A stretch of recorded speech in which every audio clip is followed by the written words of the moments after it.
some more.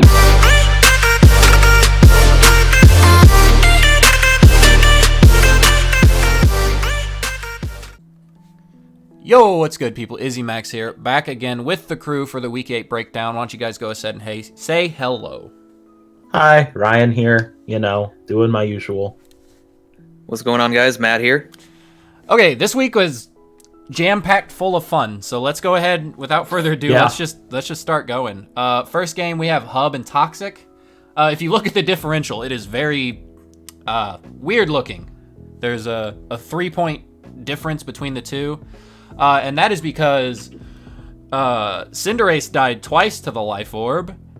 And this is actually a Alolan Ninetales. I just didn't have a picture for it. But the Hail killed something else on Hub's side. So that's why the differential looks a little weird. Yeah. But after game one, this was kind of a one-sided match. Hub really figured out what she needed to do to win and just kind of did it. Yeah, I feel like Toxic really misplayed his Meowstic set this time around. It really needed Thunder Wave. Yeah, I think that was huge, not having T-Wave to kind of control the speed. And it's also weird to me that T-Tar, wasn't, utilized this set. I don't get why you would run Mold Breaker Excadrill other than for Mimikyu this week. Mm-hmm. I think Sandrush Excadrill would have done a lot of good. Or even Sand Force, maybe, would have been cool. Right. Yeah, I don't... With that being said, like you said, I don't really see there being a reason for a choice Scarf. Especially since you do have the T-Tar, even if you just wanted to tap switch it in just to get the sand up, because then it would have 100% killed the Cinderace. Right, which is the point. Yeah, it didn't, so that happened. I would have liked to maybe see something like a Sword Stance Excadrill or something, at least to if he wasn't able to blow up the Togetic just with a neutral hit, which I'm not really sure. Togetic is very, very bulky, but he needed some way to deal with the redirection because looking at his draft, he doesn't really have a reliable taunt user. So I don't really know what exactly he was planning on doing against the Togetic, but I feel like maybe it was just a bad matchup. Maybe it came down to just poor prep on his end, but there was really nothing to deal with it. Even and like you said, the Thunder Wave, Thunder Wave is especially Prankster Thunder Wave. It's a great way to slow down Hub's team and slow down her momentum, and even trying to go for some full paras on the Togetic just to get one or two turns here and there where Follow Me is not on the field. It would have been at least better than just continuously trying to charm into the Cinderace and having it redirected. Yeah. So I don't really know what he was planning on doing against the redirection, but really it really pulled it out for Hub. It was he just had a terrible matchup against that. Yeah, and I'm not being mean, but I do want to clarify. He thought, and he mentioned this in the Discord chat, that he thought he had a chance in Game 3. Weird to the general consensus that he actually didn't because of that Meowstic. Yeah. It had no attacking moves. It couldn't do anything. Venusaur literally would have eaten whatever attack was thrown at it from the Gastrodon. Yeah. And it wasn't living 2, even if it was fully specially defensive with the Rindo Berry. You're facing down an Urshifu and a Venusaur. It's not living that hit. No, and you had the All My Deads Are Friends syndrome going on really hard with Meowstic that game. Yeah. It had no attacking moves and it had no Thunder Waves, so literally Game 3 Hub just targeted everything that wasn't Meowstic, and it worked because she realized that it wasn't a threat. So one thing I do want to point out that was really weird, but I think would have worked. So Toxic has 2 Intimidators in the Stoutland and the Hitmontop. Yeah. And weird thing is, the Bisharp looks really weird against what Toxic has on his team, but it was Psycho Cut, Iron Head, Lash Out with Protect, and it was Focus Sash. So pairing that up next to the Togetic, literally one-shot almost everything he has. That's crazy. That said, too, he didn't bring Stoutland, but, I feel like Stoutland was pretty solid here.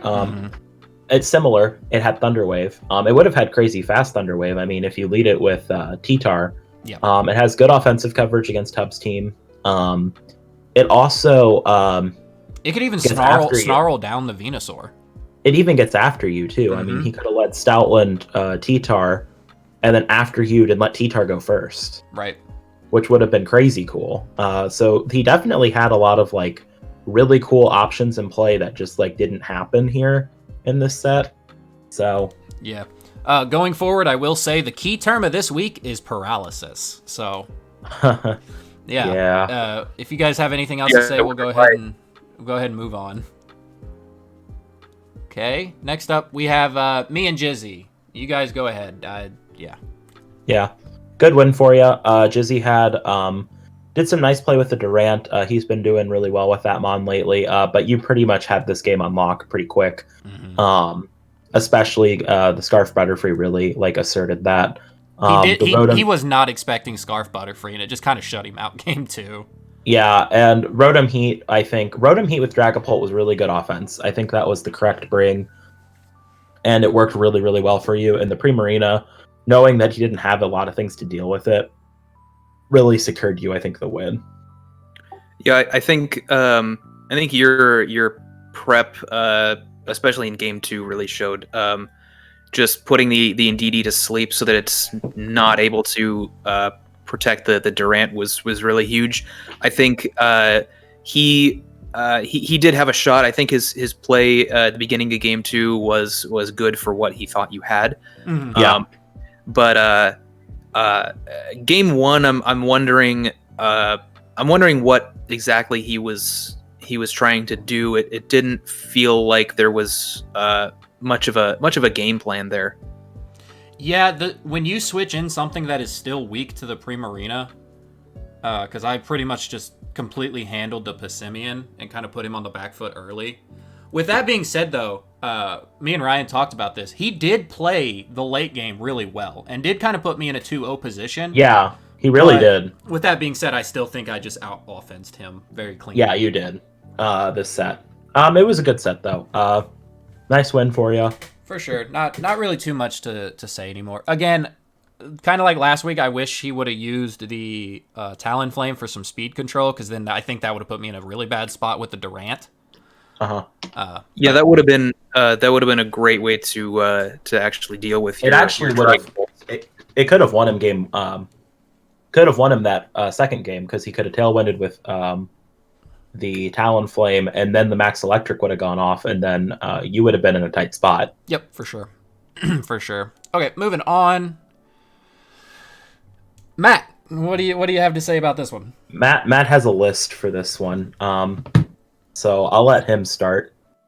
Yeah, I don't want to be too hard on these guys, but I do have a few criticisms. Game 1, I couldn't help but feel like when I was watching game 1, I just felt like I wanted to yell at my screen with what I saw John doing. Turn 1, when he just Dynamaxed the Drampa right in front of the Dracozolt and didn't even try to charm it. I'm just thinking, what are you doing? It's just gonna kill the Drampa. And of course it did, and that really just cost him the game. And then he came in with Rabombi and tried to Quiver Dance. I really would have liked to see a taunt on the Fungus the turn that he Quiver Danced, and just it just didn't happen. And then the whatever boosted move the Rabombi went for ended up getting redirected, and he just all of his offense just went out the window with mainly with those two plays. But let's see. And then game 2, I think probably John had it. But Dark King sort of shot himself in the foot when he switched in that Slowbro at the end of the game. And he just took that big +1 hyper voice. I think Slowbro, a healthy Slowbro, was his ticket. Was Dark King's ticket to victory. If he had just if he had just let everything else go down, maybe Slowbro could have come in and taken out the Drampa. Drampa was at very low HP.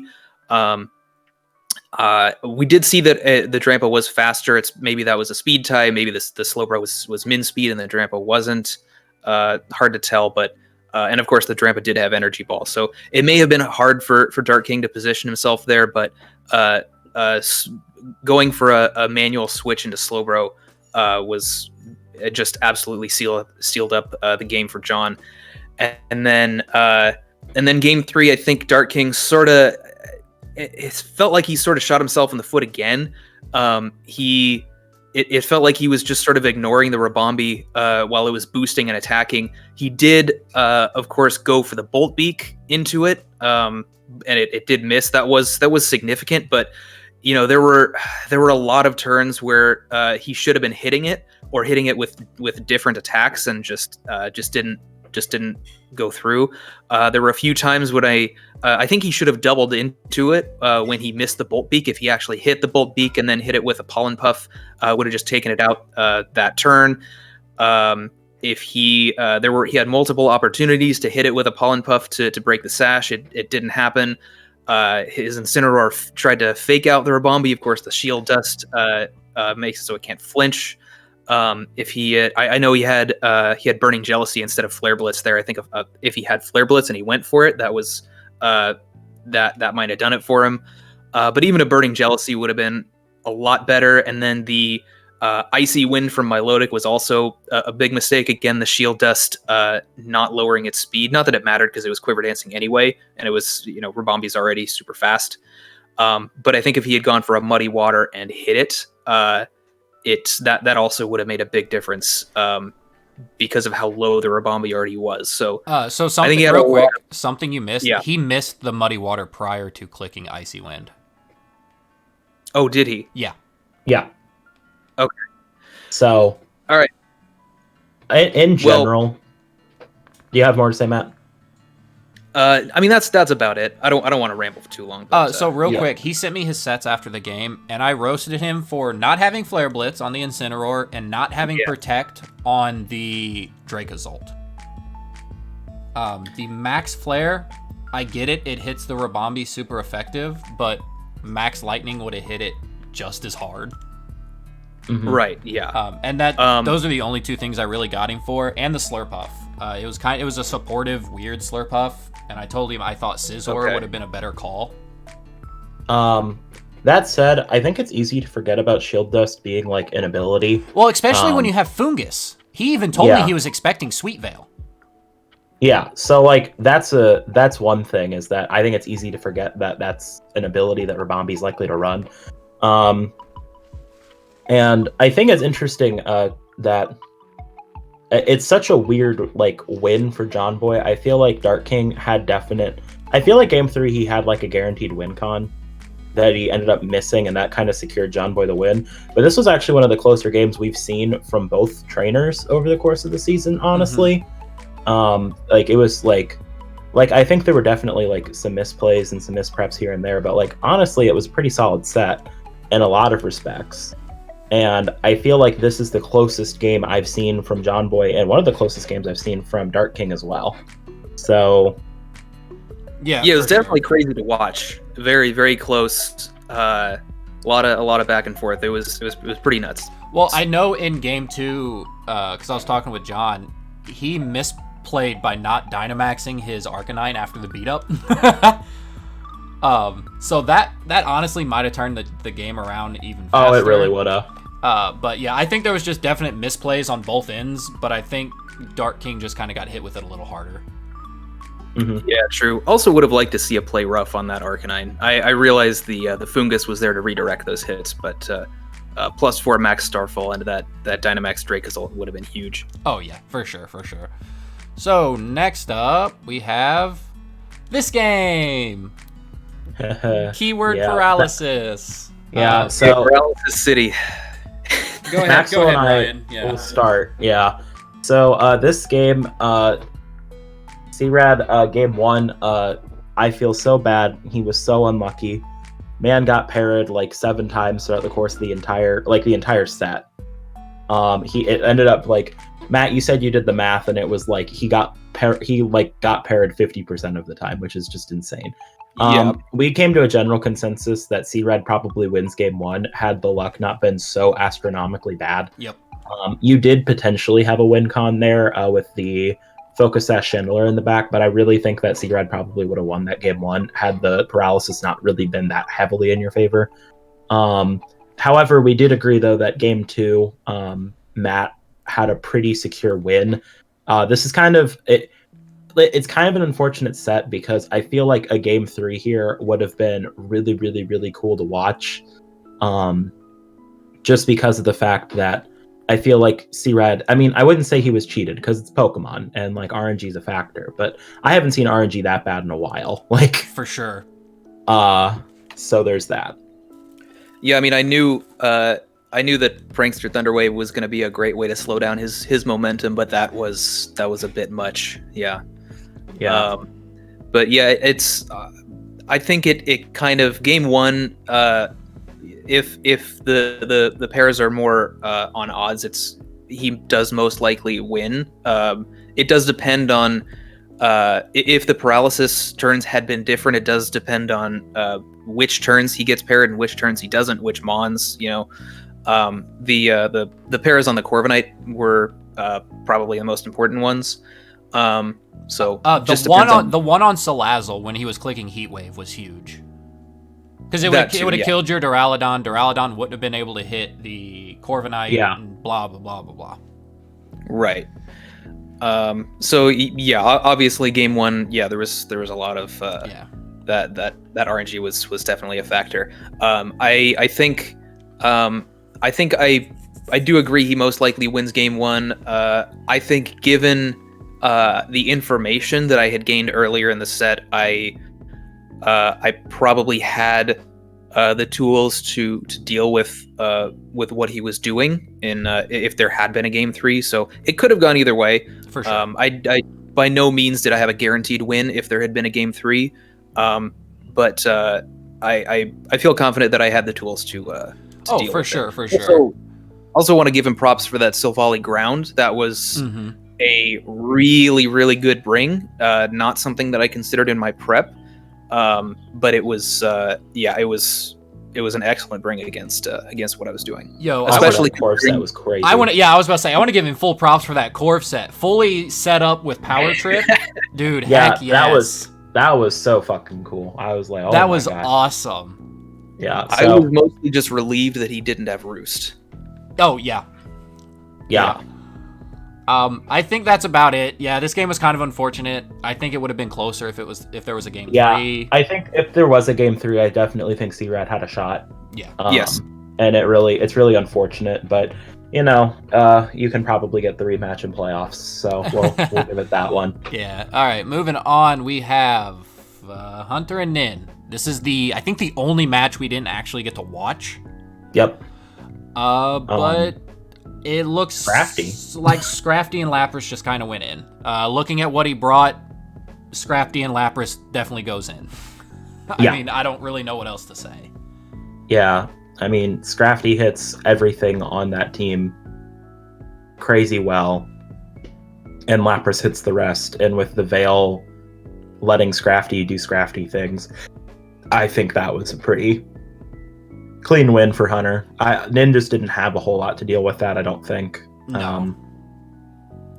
I think what's maybe more important than how the game played out is what the result is, because this game it has some serious implications for who makes playoffs. Yep. If Hunter were to lose, Hunter would have been out. Right, and Nin is probably out now. Even though Nin and Hunter still have an identical record, that differential's huge. Yeah, the differential and the schedule in the last few weeks is probably not going to be kind to Nin, but we'll get to that in a little bit. But I think that's probably this was an important win for Hunter, though. Absolutely, he needed this. He absolutely needed this win, and he got it with a great differential, which is helping him a lot. For sure. Yeah. And like just looking at the numbers, that's really all we can say. We don't really know what it was turn by turn, but Yeah, I do know it was a Specs Alcremie, though. That's cool. Very nice. I like it. Yeah, so last game of the week, and it was a doozy. Yeah, this was a good set. I guess I'll Status start. king this week, apparently. Status is a theme. Yeah, for sure. Yeah. Yeah, go ahead, Rob. So essentially how this game played out, game one, Brock won with I think it was a pretty solid game one for him. Overall did a really nice job. The Urshifu in the back really secured him the win in a big way. And then game two, the Poltegeist kind of went in. The threat was unleashed. Yeah, Poltegeist. So what Tay did is he predicted that Brock would mostly have physical attackers this week, which if you look is absolutely correct. So he basically is just using the exact same set on his Poltegeist that Brock's used on his Driftblim. It's a Strength Sap, Will-O-Wisp, Ally Switch, Shadow Ball set, which Brock has literally brought that Driftblim like to several matches. So he took that, used it on Poltegeist, and it really put in work against Brock's team games 2 and 3. There was some really cool tech on both ends. The Worry Seed by Tay on the Whim never really came up, but it was cool because it would deal with Hawlucha or Driftblim. The Scarf Tox I really like a lot. However, Brock had some cool stuff too. He had safety goggles on his Mudstail to get around Volcarona Rage Powder redirection to target what he wanted to, which was pretty huge because one lead that he was worried about was like a Volcarona Toxtricity lead, and that let him get around that. The Gyarados was actually a Salt Vest that would always be paired with Raichu, and with Helping Hand it got a lot of KOs. And my favorite thing the entire set was watching a crit Helping Hand struggle Urshifu win game 1. Oh my god. That was pretty hilarious. Beautiful. But this was a good set by both. I think in this case, they were both very close to winning this, I think. Tay just, I think, really put it over the top with the Poltegeist set. That said, though, in Brock's initial draft of the team, because he sent me his sets like at the beginning of the week, in the initial draft of the team, the Raichu had Safeguard. And if the Raichu had Safeguard, I think Brock would have definitely won the whole set. Agreed. Absolutely, 100% agreed. This match really came down to paralysis versus burn, and I think the burn was more crucial than the paralysis was. Yep, I agree. Also, this is my opinion. I think it was a punt not bringing Raichu game 3. I kind of agree with you overall, yeah. I just don't think Lucha wasn't getting the kill against... Lucha or Shifu wasn't killing the Cobalions, so I mean, I see why that lead was brought, because you needed... If you could double target the Cobalion before the Poltegeist could burn anything, because it was slow and bulky. Yeah. But the Choppleberry paired with the double HP from the max let Cobalion live both of the close combats. Yeah, and it just kind of locked game 3 out, which is kind of unfortunate. But I didn't really like... Game 3, it was hard to see a huge world in which Brock wins at that point, because at that point, Tay had adapted game 2 well enough that it was hard for Brock to kind of pull it back with what he had. But no, this was a really good game by both. Huge props to Tay. That was some great prep. Huge props to Brock. Mm-hmm. I think his prep was great too. I think literally one move that honestly would have literally made the entire difference for the entire set, honestly, which is kind of crazy. And I will say Tay was on his toes because last second he put Hydro Pump on the Hydreigon instead of Heat Wave. Yeah. Which I thought was a big change. Matt, you were kind of quiet. Anything you have to say about this one? Will-O-Wisp is king here as far as I'm concerned. I don't really see what... I would have loved to see a Safeguard Raichu come out game 3. Especially since he already saw the Will-O-Wisp game 2, so I think that's a pretty clear indicator that maybe he probably didn't have it, even if it was one of his choices early on in his prep. I don't really see a way that Tay wins here without that Will-O-Wisp. So I think it was a great bring on his part. It's kind of amazing how one move choice can shift the entire match, but it's clear to me that that's what happened here. Yeah, I will say Tay was worried about the speed swap Raichu for the Mudsdale. I will say that was a big scare for him, but it didn't end up showing up. So this was a very big win. Yeah, Tay definitely needed this win. Otherwise, he was potentially at risk of dropping down below 8th at some point. So yeah, and the last two of the 3 games that he has left are going to be incredibly difficult for him. Yeah. So, yeah. All right. The last week of changes, and honestly, nothing really happened. I'm gonna be honest with you. I don't think this changes anything. Not particularly. Yeah, especially because both of these players are likely not to make playoffs. I think I like the Stoutland for Neuvern a decent amount. Gives Toxic a decent taunt user, which he needs. Frisk is often overlooked. I think it's an amazing ability. Information is so strong. Yeah, and there's items are depending on what they are. It's often very easy to hide them between games. So, and the Stoutland I felt like just wasn't really doing much for him. I feel like his sand mode was good enough without it. Even though it does have Intimidate, it has a lot of utility, but overall I think Neuvern is definitely an upgrade. More Pico for Togedemaru. This is okay. This is his 3rd Pikachu clone. Yeah, not much changes here. I mean, they're at least both better than Emolga, that's for sure. Yeah.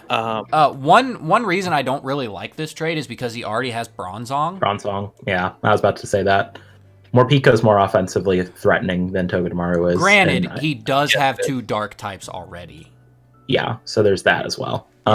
Pick up Pikachu.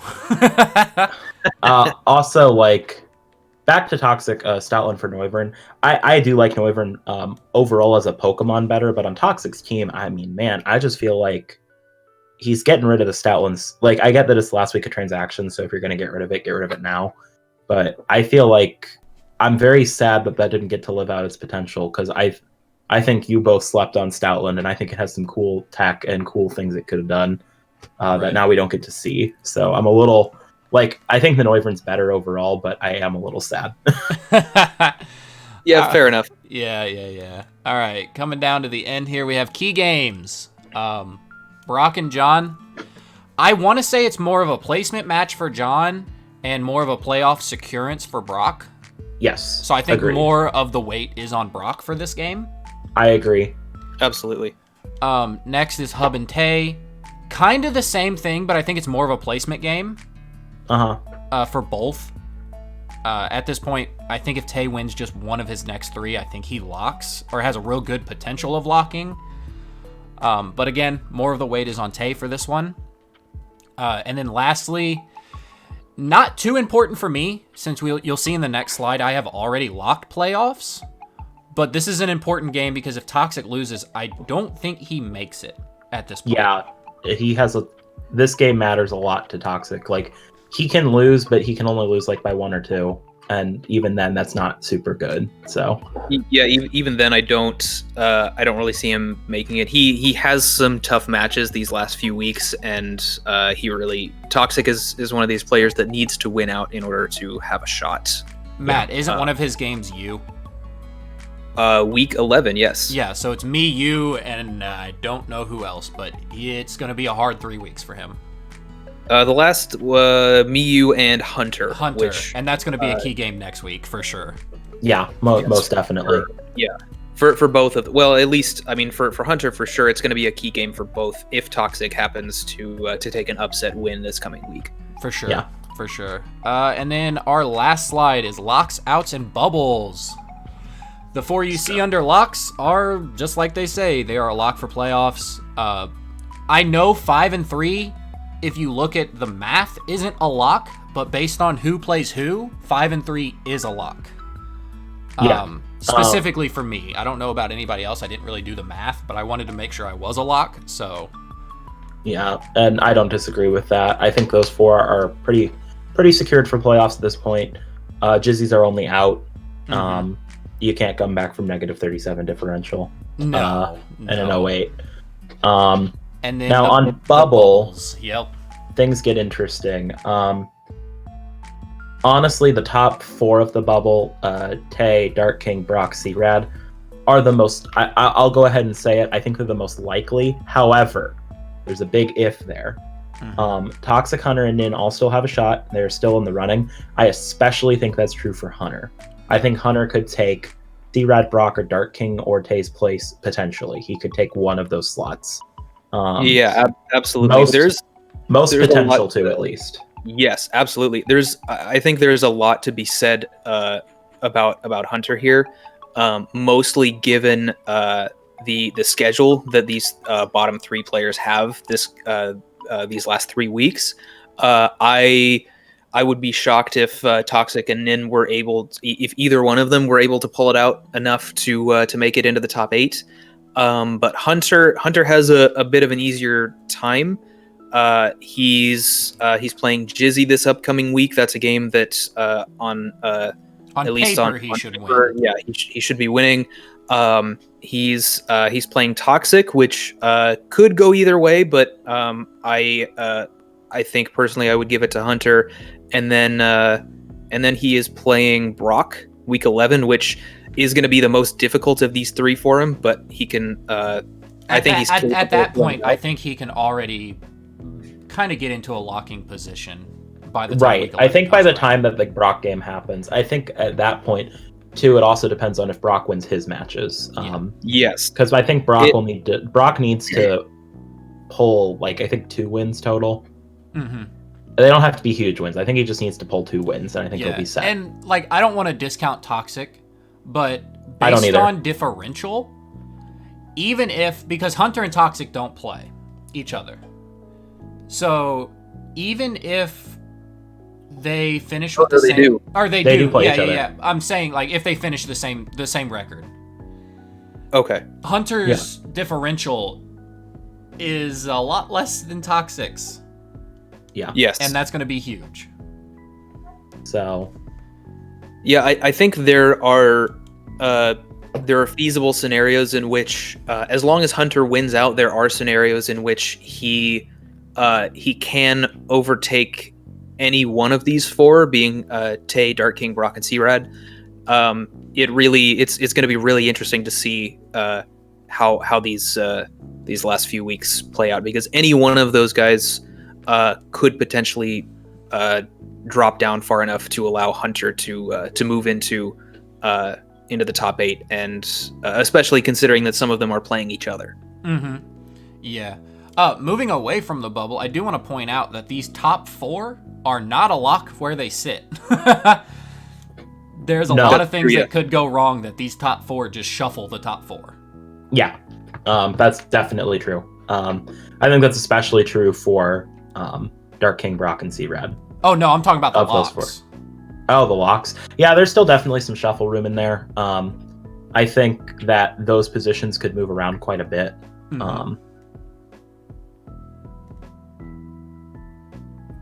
Especially depending on differential. I did mention this last time, but considering the difference in differential between me and Hub, if I were to drop a game when she doesn't, then she'll move up to number 1, me to number 2. So same with me and John. I mean, yeah. If John drops the game to Brock, then all of a sudden Maxwell's going to take that 3rd place slot. Yeah, my client. Which I'm not gonna. I've talked a lot with both John and Brock. I think they're the 2 players I've interacted the most with over the course of the season, and I actually think that's for me one of personally the games I'm most hyped and anticipated for this whole season. Because I just really am curious to see how that plays out. Yeah, I mean we're in the back half of the season, so I will say that this, granted being the first season of the MDL, is super freaking competitive. And it might not have started like that with Nin, Dark King, Hunter, but they have so fastly improved to where you're not safe playing any of these guys, even if you're one of the top teams. No, you're not safe playing anybody anymore. No. Absolutely, yeah. I mean, even like you're looking at Jizzy with an 08 -37, and even then, like he still has a great team, and he still like threatened people. Like he won a game against Brock out of like sheer like unbelievable surprise factor, and it was craziness. And it's like, oh wow, like there is definitely wiggle room here. And for players like Jizzy, I think you also have to compare their play style and their prep from earlier on in the season to now. I don't know that Jizzy's gotten a whole lot better on the prep end, but as far as the way he's playing, it's very different now than it was. And same with Nin, to where I think as a collective group we thought he had the worst draft, but through transactions he has a decent team. Yeah, absolutely. And at the beginning, I think it was clear that he did have the worst draft in the league, and now it's up for debate. He's obviously improved his draft quite a bit, like you said, through transactions. So it's great to see that. Yeah. But I think that's it for me. If you guys got anything else to say, go ahead, and if not, we'll wrap it up. Yeah, I'm good. It does it for me. Luck to everybody. All right. We will see you next week. Peace. All right. Bye. Peace.